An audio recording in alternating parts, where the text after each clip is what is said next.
আসসালামু আলাইকুম। আমরা কৃষি ডিপার্টমেন্টের পরামর্শে আমাদের একজন বোন দেখি গ্রীষ্মকালীন সিম গাছ লাগিয়েছেন।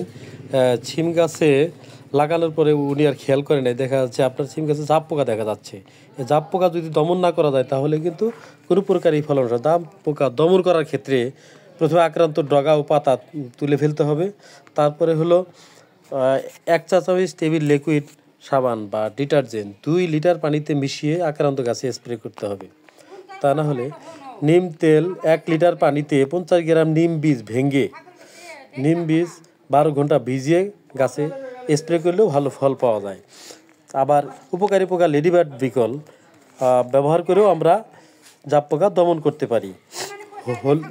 তাছাড়া বাজারে বিভিন্ন প্রকার ফাঁদ পাওয়া যায়, ইয়েলো ফাঁদ, আঠালো ফাঁদ। এই ফাঁদগুলো ব্যবহার করে আমরা জাপ পোকা ধ্বংস করতে পারি।